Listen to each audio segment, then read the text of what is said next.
Hello, can you hear us? Yes. Yeah. Hear us? But we don't see you, so Carol. So we've started recording for Steve Gnatz's Zoom book launch for The Wisdom of the Flock. Just so there isn't all this, hey, what is this at the beginning of the recording? And I'm going to continue to admit people in here as they pop up. Ah, there's another one. Here comes Ray. Muriel, Steve, hi. Hey guys. How you guys doing? We're doing good. Hey, Barry. Yes. Okay, so I'm going to take us live on I'm going to take us live on Facebook now. Live on Facebook. We're going to be live on Facebook. So you're all going to be famous. Yeah. We're Oh, going to be on Facebook. Bill, you're going to be live on Facebook. Who knew? Mute himself. Ray Stefanski. Our audio is on. I think, yeah, there's some more people waiting to get on here, so. Here we go. Great. Almost there. Connecting. Jessica, hi. It's Eileen. How are you? Hi, good Eileen. It's so nice to see you. Nice to see you. Hey Jessica. Okay, so here we go. We're gonna go live.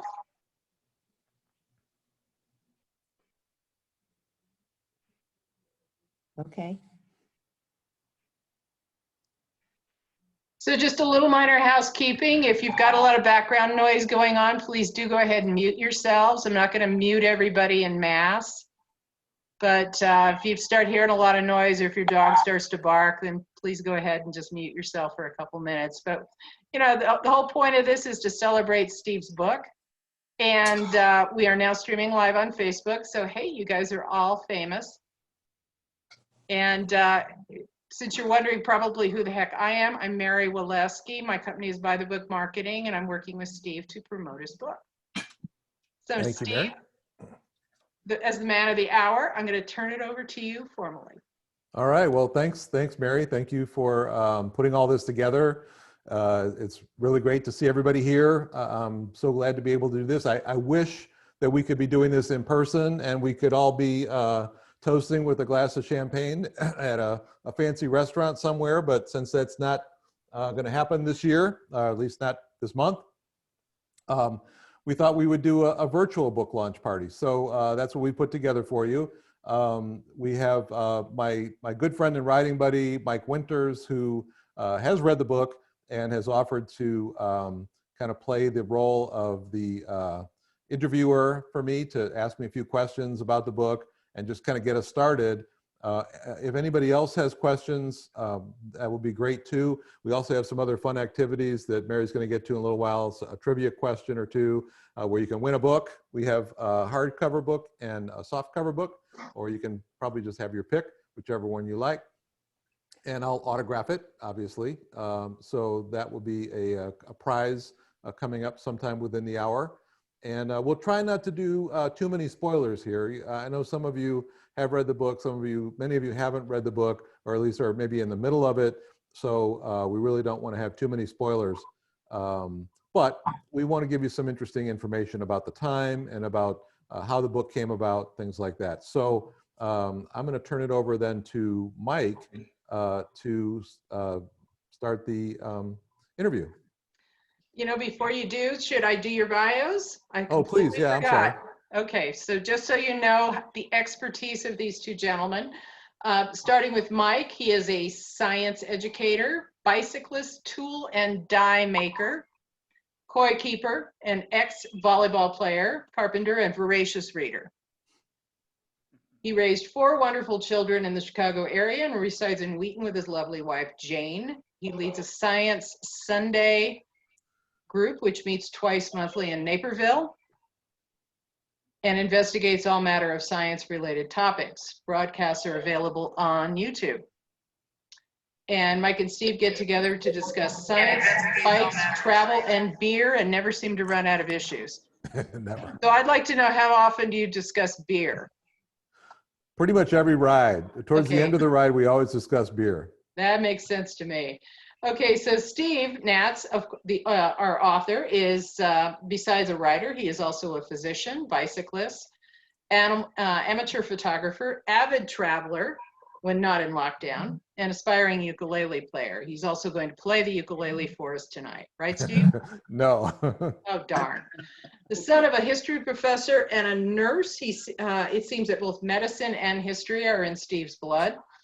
Writing historical fiction came naturally to him, yet with a busy medical career over the years, there was little time for it.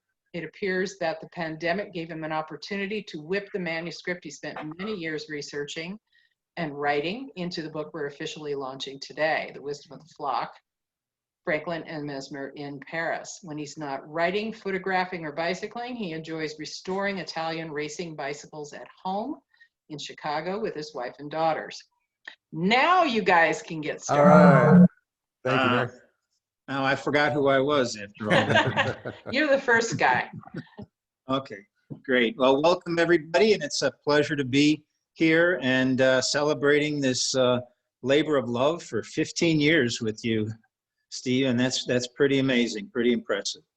I did have the opportunity to read the book and the reader's advance copy, and I thought it was fun and challenging and interesting, so I thought we'd ask a couple questions. I also want to say hi to a few people from the Science Sunday group that I'm with. I see Ray Stefanski and Scott Thompson and maybe a few others, but those are the ones that I'm seeing on my screen right now. But great.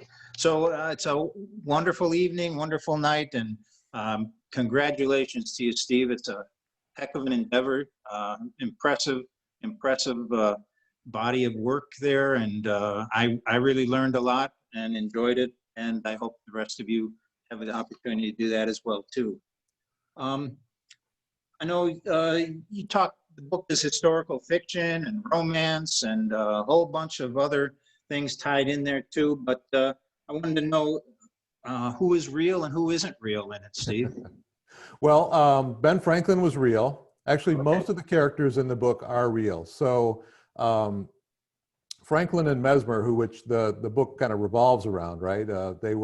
Mesmer was a physician who discovered what we now know of as hypnotism back in the day. He didn't call it hypnotism, he called it his force, called the animal magnetism. And so he was a real person. Franklin was a real person. Most of the other characters in the book were real as well. I think the only ones that are completely made up are the Basque shipbuilder Marco and his band of travelers. But people like Marie Antoinette was real, obviously. Casanova, real. John Paul Jones, real. Pretty much everybody else in the book was real. Now, some of them didn't have the same roles in the book that they had in real life. I switched things around. It is historical fiction, by the way. So, you know, true historians might have some bones to pick with me about some of the details of some of the characters. But, you know, hopefully not too much. I tried to keep within the lines of what's known about people. You know, Franklin was a ladies' man, right? Everybody knows that. And so I portrayed him as a ladies' man. Although one of the people that read the book said their image of Franklin was as a corpulent, you know, kind of founding father that, you know, they couldn't see him as a you know, a sex symbol. But in the late 1700s in France, he really was a sex symbol. He, you know, you can read the history books and he got around a little bit. So I think even though I tried to stick to historical truth as much as I could, one of the things that happened with this book was that there are people in the book like Marianne Davies, who really is a principal character of the book. She was a musician, and I think I'm not giving away too much when I say, you know, Franklin invented a musical instrument for her, the glass harmonica. And historians have said over time, that was a very nice present for a gentleman to give a lady, you know, in England at the time. And, you know, what about that? Where did they have some kind of relationship? Nobody really knows. So I gave them a relationship. And so some of the things, even though they're real people, some of the characteristics of them are a little bit made up. Okay, yeah. I know one thing that was interesting to me was his trip over from America, and the dates I know are accurate in there, and it was quite a journey to come over on the warship really that got him there. And then they got to France, and there was a heck of a journey you described very, very graphically, and you feel like you're on the coach bumping with every step they take over every rut that they hit between, you know, the landing place in Paris. And I wondered, that was a big part of the beginning of your story. And I wondered why you spent much time talking about the trip and the travels. I think I tried to do that, Mike, to set the stage a little bit. You know, I could have started the book back with the Declaration of Independence. That would have been a good starting point. Franklin came back from England to the colonies, to Philadelphia, and signed the Declaration of Independence, and then was asked by the Continental Congress to go to France to really be sort of the ambassador. There wasn't such a thing as an ambassador, but the liaison to try to drum up the French support for the upcoming revolution as it was, but to try to drum up support against the British with the French. So it seemed to me that a good starting point for him was to get on the boat. There was a lot of insecurity about it. He didn't know. He might get to France and find out that, that the colonies had reconciled with England. He was considered an insurgent, at that point. He might be stopped by the British at any point and, put into the brig and prosecuted. But I thought that there were some things that I wanted to try to get. I wanted to get that sense that things were not all that secure. Although he was a very I think he had a lot of self-confidence, and I think he felt like he was obviously doing the right thing, and he knew some of the things about people in France, so he didn't feel completely uncomfortable going there. He knew a bit of the language. He had been there before. He had actually had an audience with the King of France, actually King Louis the 14th or the 15th. I'm not that much of an expert on that era, but he had had an audience with the king prior to Louis the 16th, who was the king during the time that he was there. And he had been presented with a prize because of his research into electricity. So it seemed like a good place to start the book. And it was, like you said, it was something where you could make him feel a little bit uncomfortable. He's kind of disoriented, and he's got people questioning him, and he doesn't really quite know exactly what he's doing yet, but he gets on his feet and finds his way around in France. Yeah, that was interesting. I know he first got into Paris, and you have him staying at, I would guess it could be called a flea bag hotel for a few days. And I was wondering if that was really true. It was hard to imagine. He was, through so much of the rest of the book, he was treated as close to royalty as any American ever has been, I'd say. But here he is in a flea bag hotel, and he's got his two grandsons with him, right. And they're in fairly close to atrocious circumstances. And I wondered if that was really true, or if that was something that you made up. Well, I made up a lot of the details of it. So the things like the trip to the doctor and the bed bugs and things like that. I don't know that was the fact. I'm probably, hopefully that hotel is gone and they're not going to, sue me for something that happened 300 years ago. But, maybe they've improved their ratings since then. I hope so. Yeah, I hope so. We won't even name the name of the hotel. But there was a team that went ahead. Silas Deane was one of the main Americans who went ahead and tried to set things up for Franklin when he came there. He also, the other person that came and went was John Adams. Also kind of came to France and went, and then another commissioner by the name of Arthur Lee. He was a fellow from Virginia. I didn't concentrate too much on him in the book, but the people that came ahead to France, they found in Paris was booming at the time, and there really was not a lot of places for them to stay. And so Silas Deane had acquired this is a true story, he had acquired this one hotel room that Franklin could have in a hotel, and he basically apologized and said, you know, this is the best we can do. And so Franklin did actually have to stay there for the first month or two, you know, as I told it in the book, until he got an invitation to go to Passy, where he ended up spending the rest of the time there in Passy. I've gotten a question on the chat. Sure. Hillary would like to know why you picked this particular topic and these particular characters. Great question. So I started with this topic because I read an article about the interaction between Franklin and Mesmer. So the article was basically talking about the commission that Franklin was put in charge of to investigate mesmerism. And what got me interested in it was that it was really the first time that scientific methods were really applied to a medical treatment, if you will. Now, I mean, there had been scientific methods, there had been anatomists that had dissected people's bodies, there had been, you know, some experimentation before this, but what Franklin really did was he developed this commission with the idea that they were going to apply, you know, true scientific method to this medical treatment.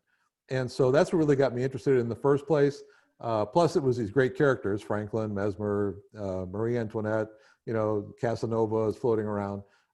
So it just seemed like a perfect place in time. And it was this period of time, 1776 to 1785, you know, well-defined. There's a lot of knowledge about what Franklin did there. There's letters that went back and forth. So I had a lot of material to work with. And then I was able to kind of fill in the blanks.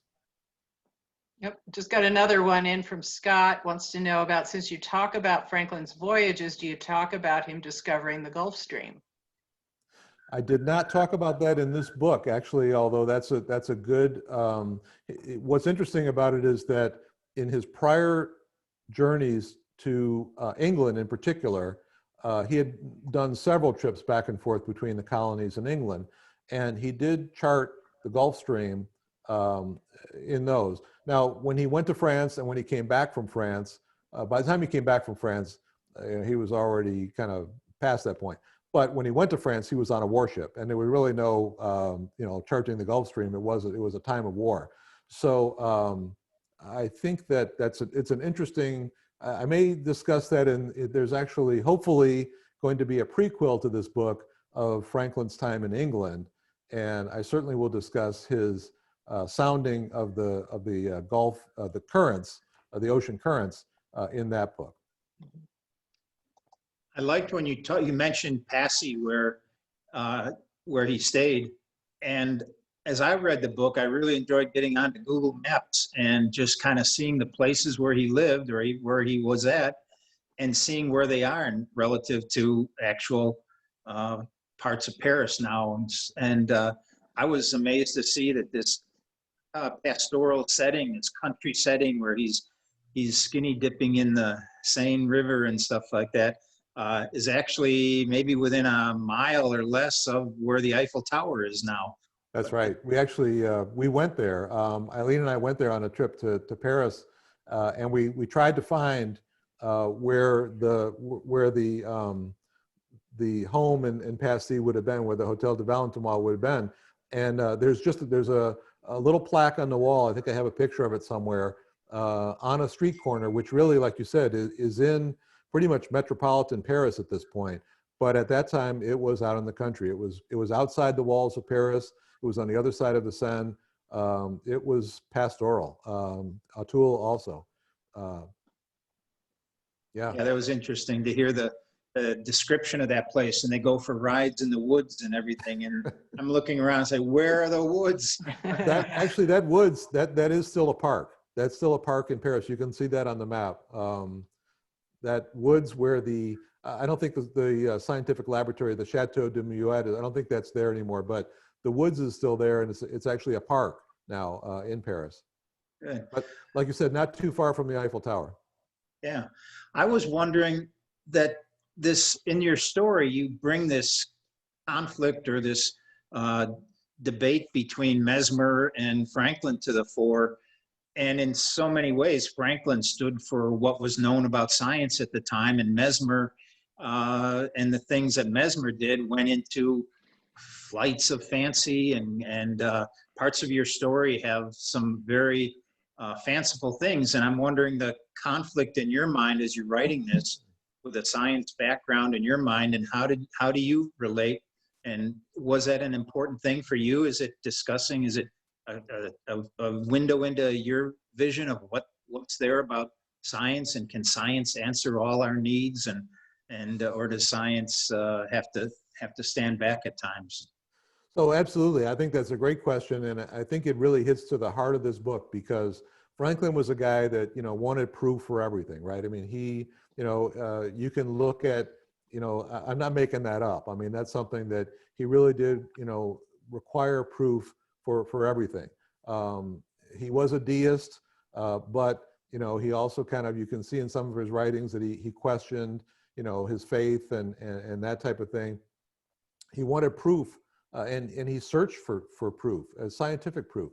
And he developed experiments to, you know, to make observations and then prove something to be, you know, the case or not the case. As somebody mentioned, you can't disprove anything, really. You can only prove it. But I think that he was always searching for ways to prove natural phenomenon, you know, or to disprove something if it was not true. Now, on the other hand, Mesmer, who was a physician and trained as a physician, was, you know, completely immersed in the idea that he was able to heal people through this fluid that he felt that he had discovered. So it really is a dynamic between science and mysticism that I think still goes on today, 300 years later. I don't think we've, you know, we may have progressed a little bit, because now we understand that there is such a thing as hypnotism and there is a subconscious, but I don't think that we've completely fleshed out every aspect of the whole subconscious, conscious mind of, you know, all these things that, you know, that can happen, that can't be proven. And so I really did try to bring that up in the book. That was really one of my main goals of the book, was to explore a little bit about that dynamic between science and mysticism. But I'm wondering if it's also a little bit of a window into you. Are you a scientist that believes in mysticism as well? Can science explain everything in your mind, or are there, you know, are we getting a window into your soul when we read this book?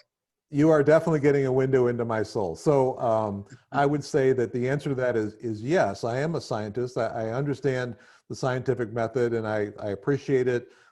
But I also at the same time think that, you know, in the current state, everything can't really be proven, right? So, you know, we have to kind of take some things on faith. The love of my wife, you know, as goes on in the book, you know, our belief in God, those types of things. I mean, those are things that you have to take on faith. You can't necessarily get a scientific proof for some things in life. Interesting. Okay. And I guess in some of that, you know, a pseudoscientific solution is one way to look at it, right? You know, is Mesmer, are you equalizing? Are you giving equal reign to both of them in the book, or are you resolving this in the book, or maybe that's something that people have to read to find out?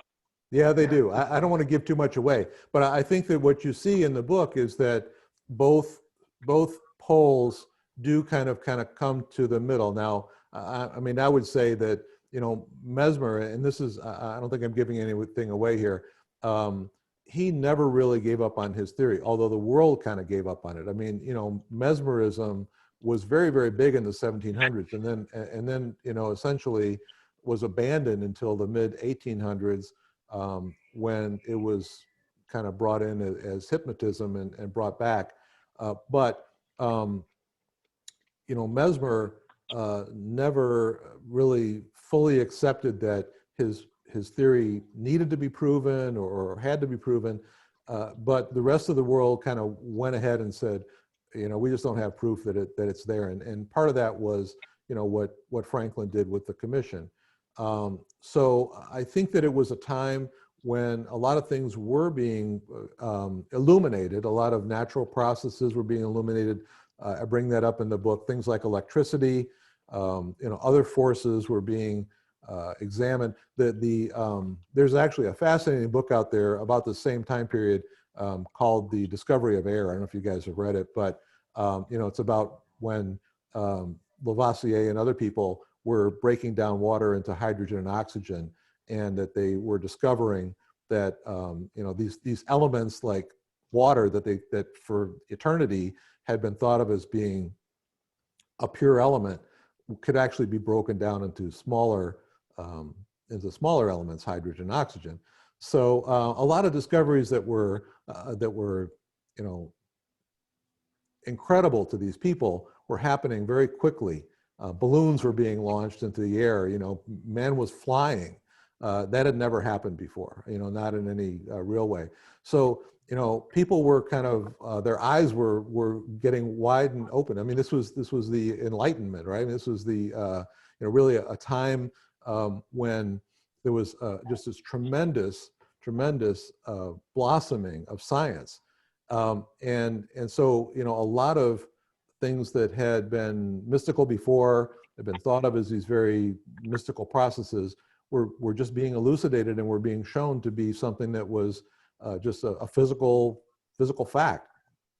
Could be. And at the same time, science was living in an era where they were making decisions. When George Washington, for example, had a cold, they bled him 3 times, and basically we lost the first president of the United States after he left office because he was so weakened by science's attacks or attempts to try to heal him. So science wasn't answering everything at that time either.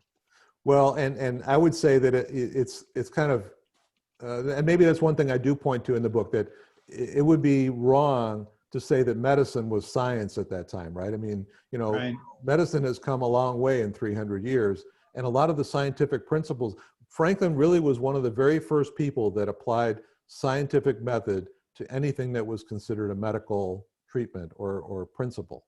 You know, none of the other medical treatments of the time were really subjected to that type of rigorous scientific approach.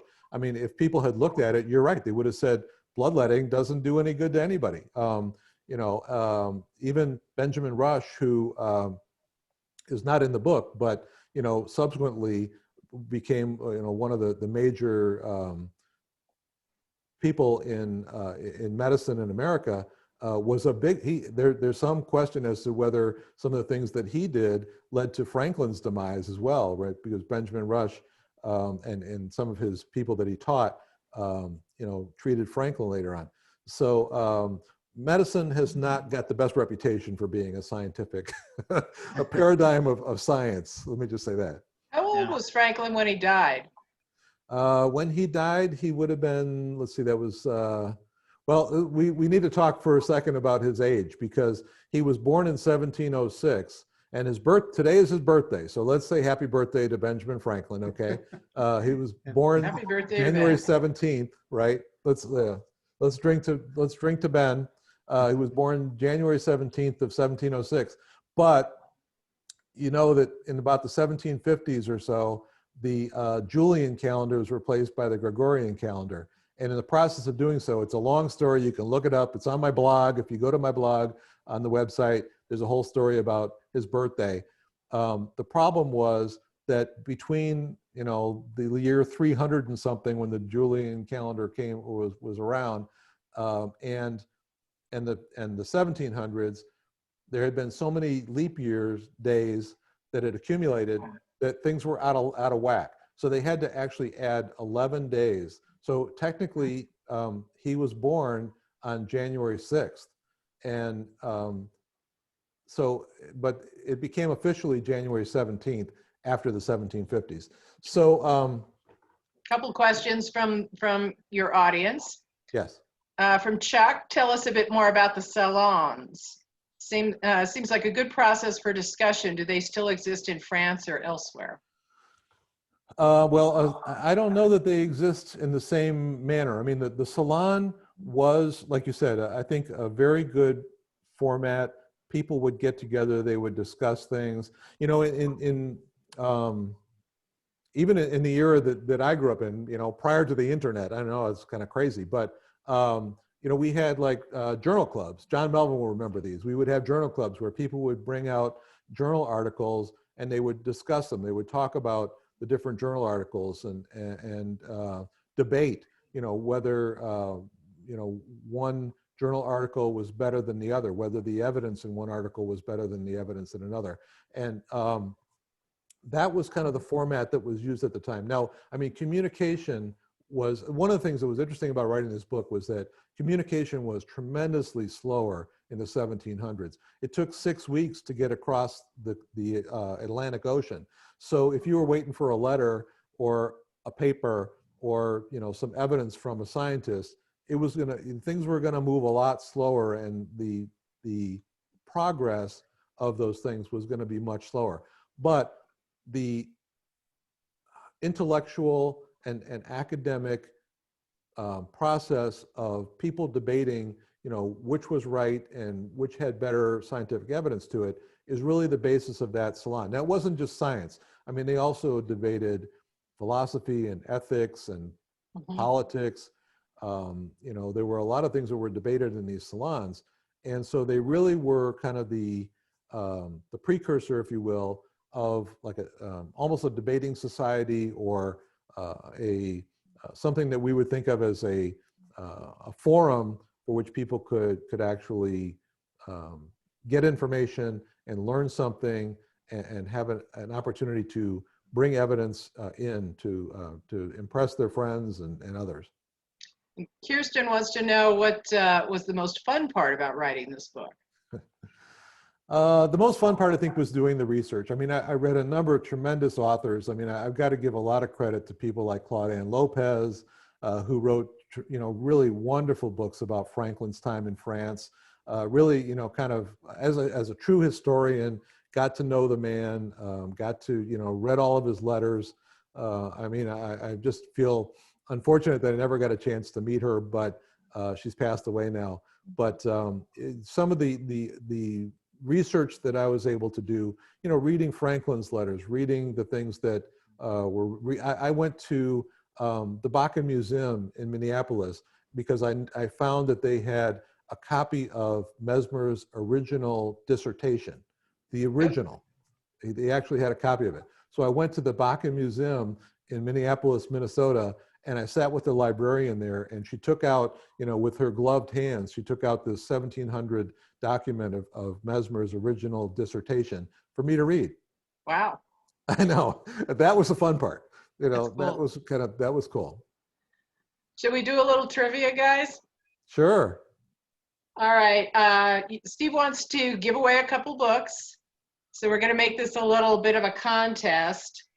For the first book, and I'll have you put the answers in the chat. And the first one who answers one of them correctly is going to be your winner. Fair enough?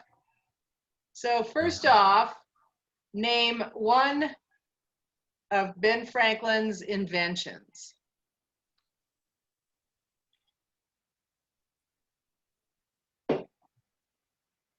Oh, Dr. Aslan Tarek answered catheter. That is correct. He's got to be a doctor. He is. That's right. I'm guessing you are, right? That's right. He did. He did. So that wins. Thank you, Aslan. You win for that. That was probably not his most famous invention, and it was an invention. Actually, urinary catheters had been known since Roman times, but what Franklin did was Franklin invented a urinary catheter. He actually took. He was very inventive. He really invented the first flexible urinary catheter. So what he did was he developed a very important invention. It was. And thank God for that. He had a bladder stone that would occasionally obstruct his urinary outflow. And so he had this idea of these interlocking pieces of a catheter. They actually had little hinges on them. And what they would do is they were made out of silver because silver was inert. So they were made out of silver, but they had these interlocking pieces. So they were actually firm enough to be able to get through the urinary canal, but they were flexible enough to be able to go around corners and get past his stone. And so that was his invention.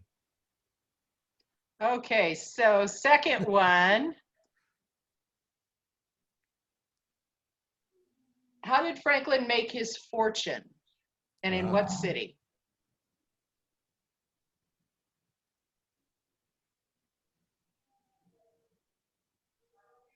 Oh, Scott got it. Printing in Philadelphia. All right, good, Scott. Okay, thank Scott you. Thompson.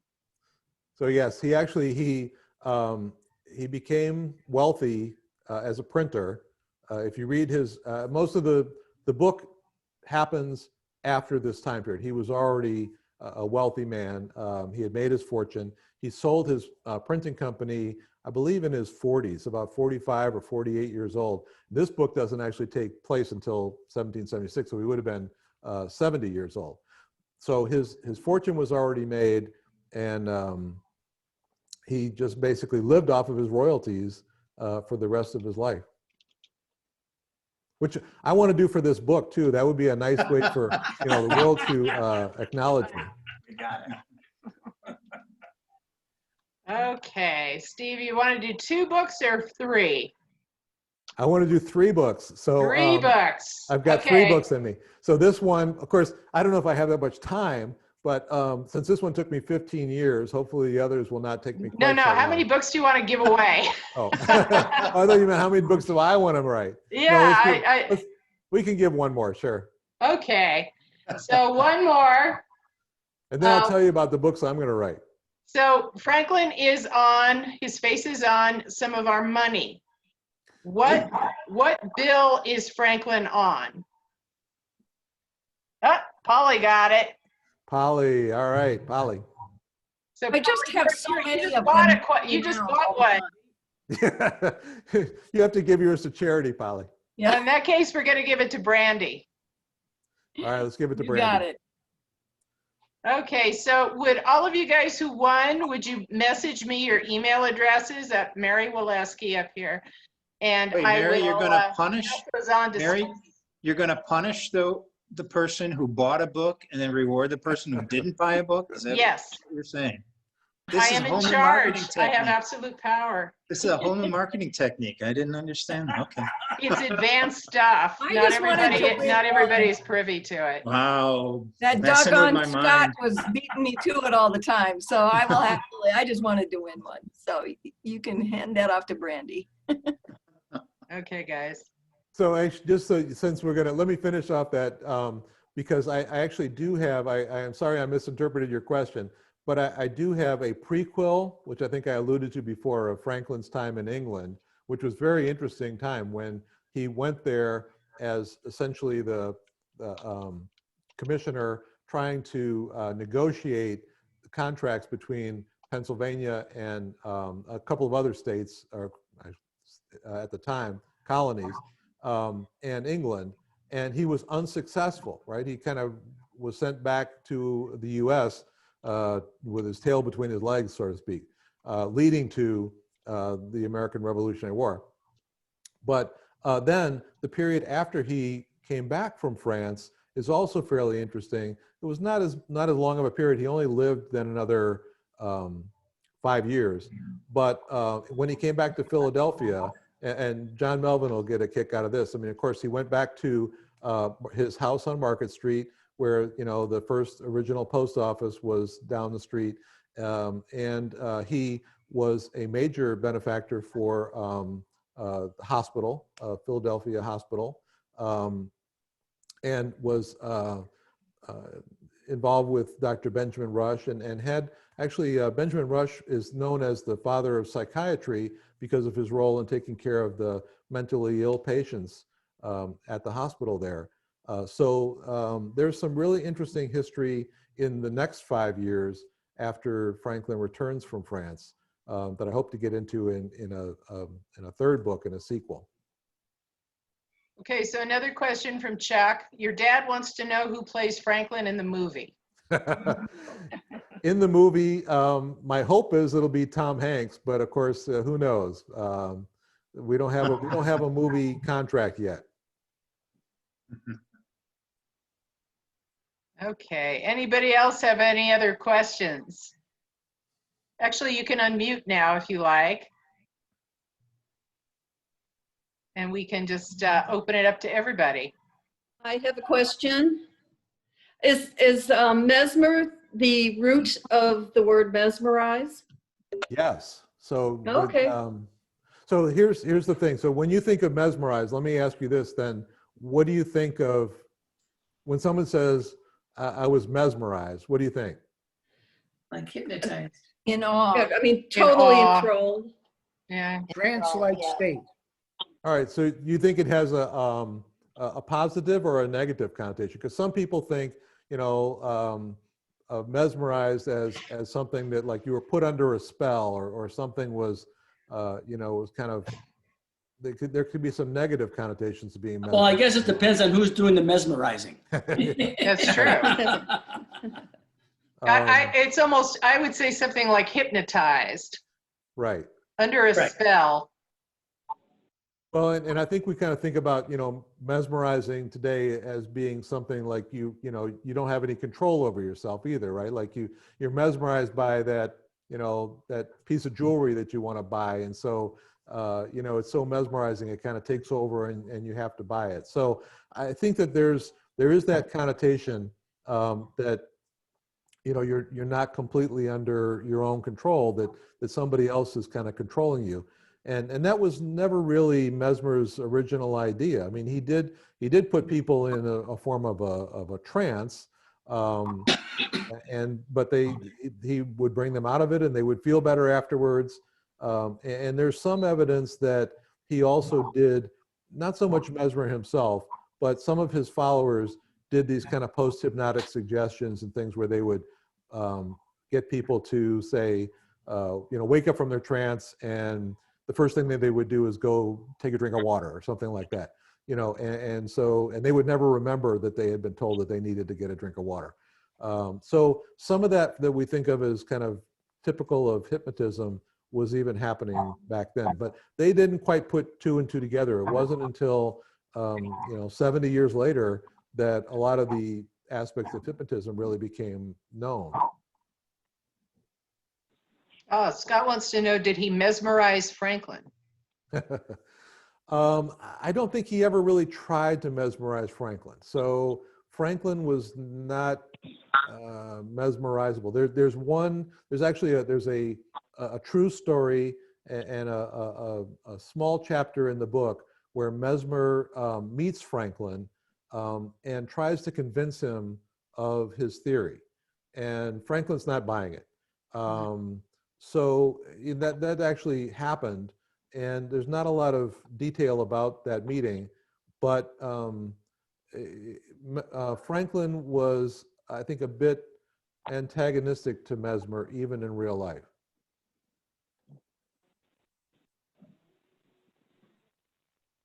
Okay.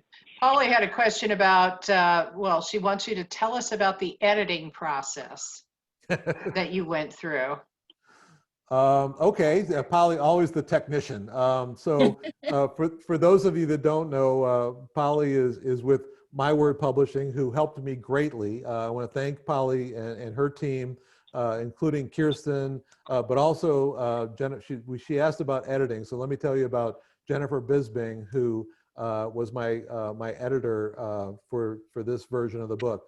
Now, earlier on, I had 15 years of working on this book. My wife will tell you that, during that time, I actually had a prior editor, Stephen Bauer, who worked with me and did a lot of the early, I'm a first-time author, and I mean, I'm not really even haven't been a writer all my life. I've been a physician. I've written a lot of technical documents. I wrote a book on EMG, but even though I say writing historical fiction came to me naturally, Yeah, it did, but I'm not really, a writer in the sense of Hemingway. I don't think I can claim to be.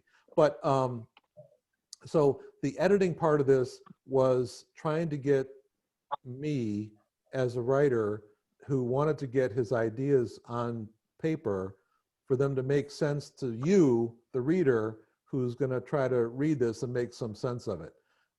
And that's what's interesting about this was that by the time it got to Jennifer, my editor this round with Polly, in fact, I think she made some tweaks, but she didn't say, okay, we got to throw out this wholesale or we got to throw out that wholesale.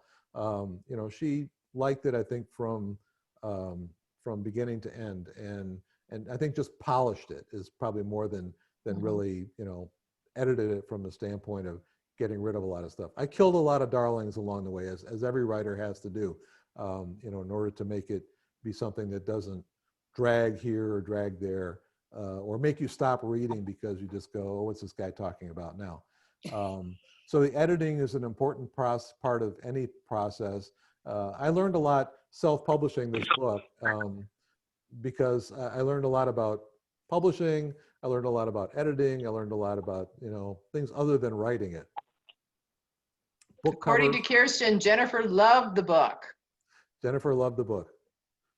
Yeah, she really did. She talked about it all the time. She was like, I'm drinking my tea and I'm enjoying editing Steve's book, and she dug it. She had a really hard time letting it go because she was like, this is so much fun. Matter of fact, didn't she do for Kirsten? She did like one little last job for us a couple of months ago, for editing something. And instead of me paying her, she said, "No, just send me a couple of books." So I owe her a couple of books. Polly, you're muted. Jennifer is here, guys, so I just wanted to say Jennifer. Where is say hi. Jennifer? Oh, there's Jennifer. You Hi. chime in, Jennifer. Oh, you there you know, are. we're talking about you. All right. I did love the book, and it's a great, I'm not a huge historical fiction person, but I actually enjoyed every amount of history that was in the book. And I learned so much about his character and who he was outside of the things I was taught in history. So that was one of my favorite parts of the book, was just learning so much about the past. So. Nice, thank you.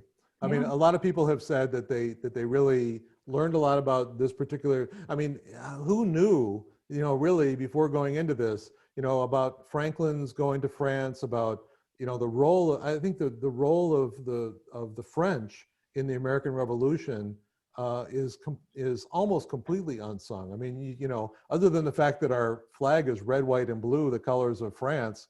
I mean, I don't know that even growing up, we really knew how much France had to do with the success of the American Revolution. So, I tried to kind of weave that in there as well, and hopefully there's enough, with a couple of spies and things going on in the in the background that keep you interested in it. So yeah, I think it was one of those things that the whole process of writing it, getting it published, getting it out there has just been a fun ride all the way through.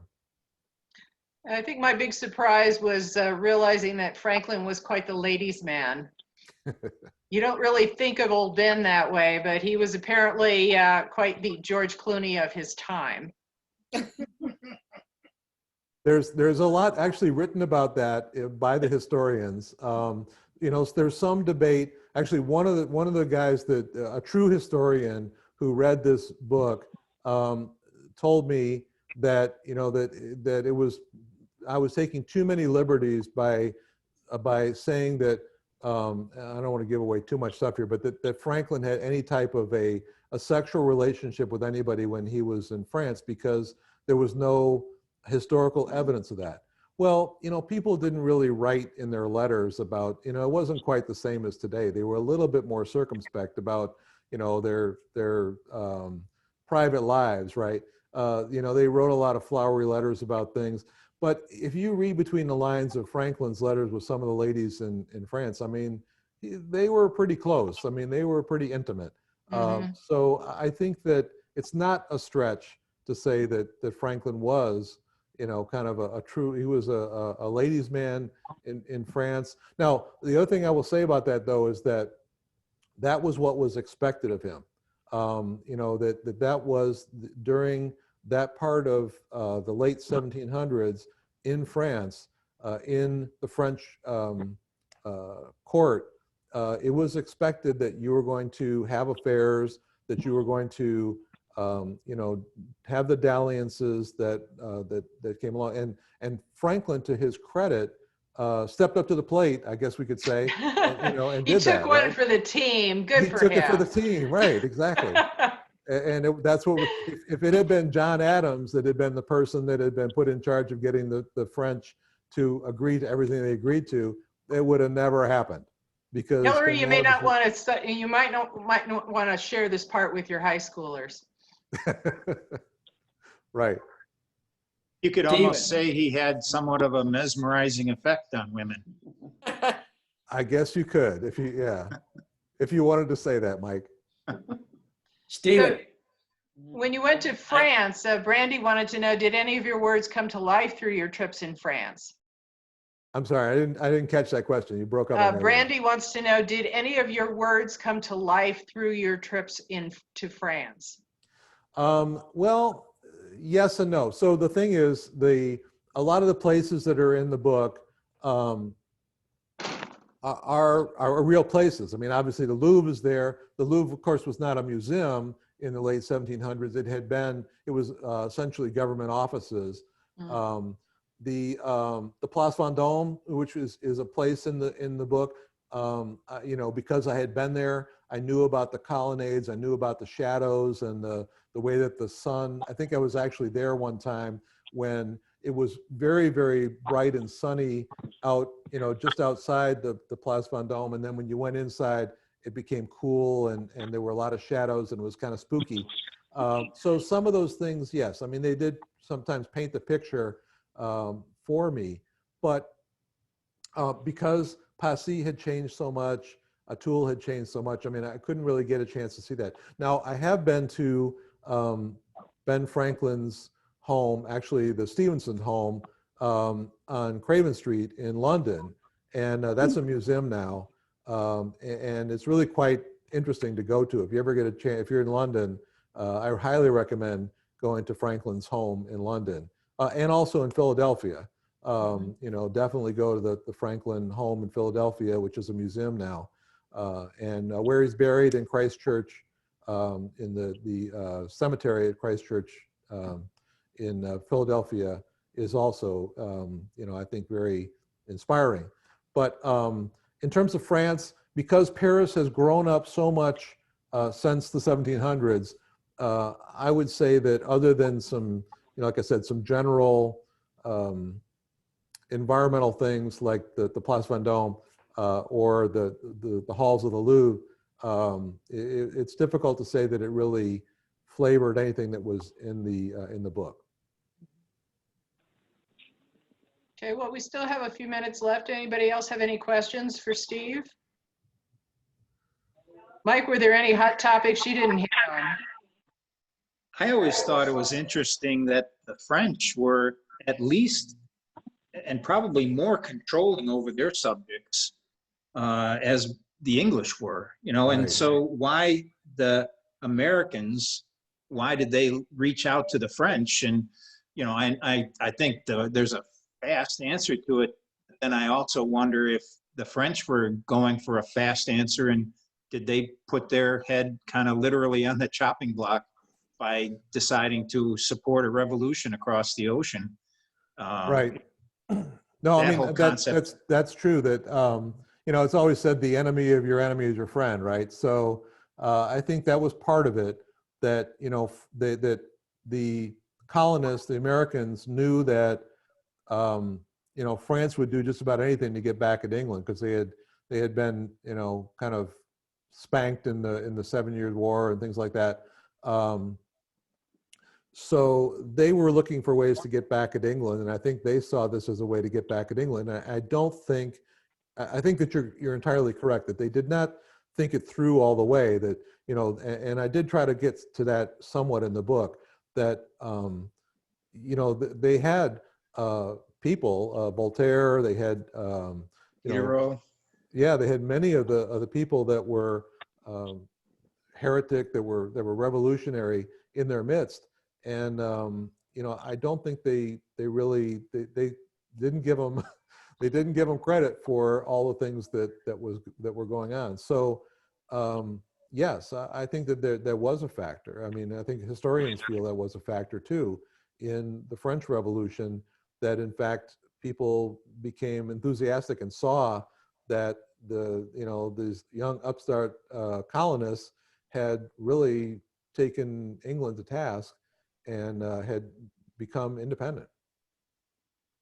Scott's got a question here that Franklin and Adams mixed like oil and vinegar. Will their interaction be key in another book?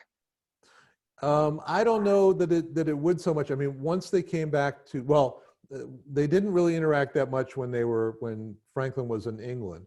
They got along, like, you know, really badly when Franklin came back to America, and during the signing of the Declaration of Independence and the Continental Congress, and then of course when they were in France, they tolerated each other, I guess is the best way to put it.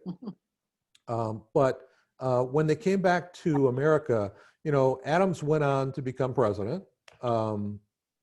Franklin didn't. Franklin basically he did take another role as in the Pennsylvania government, but it was a small role. He really, when he came back from France, he didn't take any federal role in government really ever again.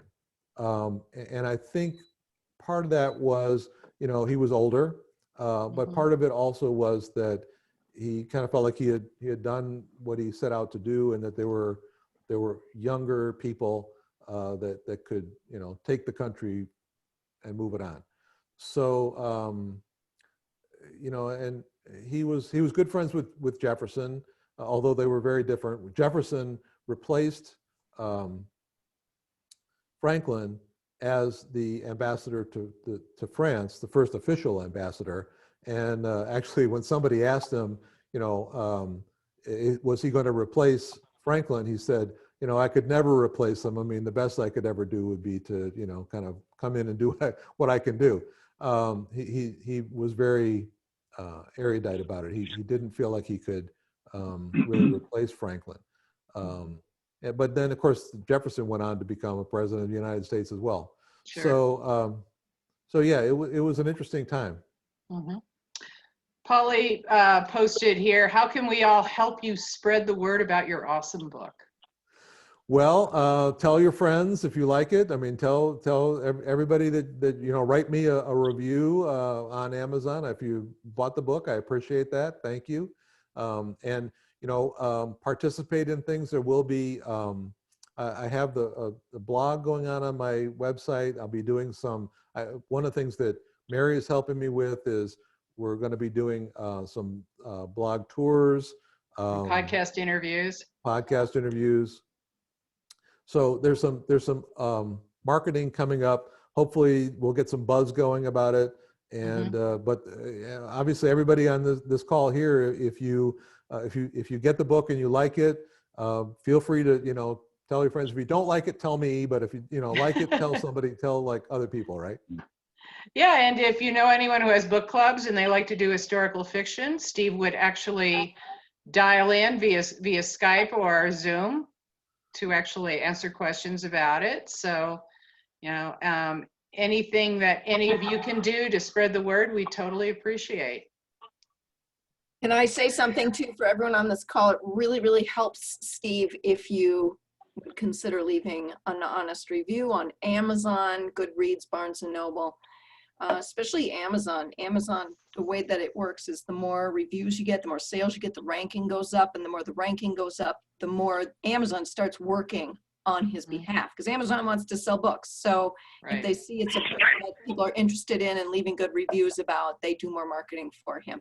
So please consider leaving a review, and Goodreads as well. Goodreads is a social media site for readers, reading fanatics. And this is exactly the type of book that they get fanatic about. So please consider those. And I've just left the Amazon link as well. If you please go get his book tonight as well. And if yeah. anyone here knows Oprah, you know. Yeah. Or if you know Tom Hanks. Tom Hanks would be too. good. Yeah, Okay, everybody, it's 7 o'clock and we're gonna wrap up. Any final words, any final questions? My sister-in-law had a Congratulations. question, which is whether or not he's going to do an Audible book. Ah. We should. We could. The thing is, it's a long book. It's expensive to hire somebody, to read it. But if we start to get, some buzz and there's a call for it, I'd be willing to do it. Sure. Yeah, we know people. We know people, right? We can do it. All right, everybody. Thanks so much for All right. coming. Thank you, everybody. Congratulations, Steve. All right. Thanks for being here. Congratulations. Good luck. Bye-bye. Thank you. Congratulations. Cheers. Cheers. Great job. Great job, Steve. Thank you. Good job, Steve. Job. Lovely. Thanks for joining, everyone. Mhm.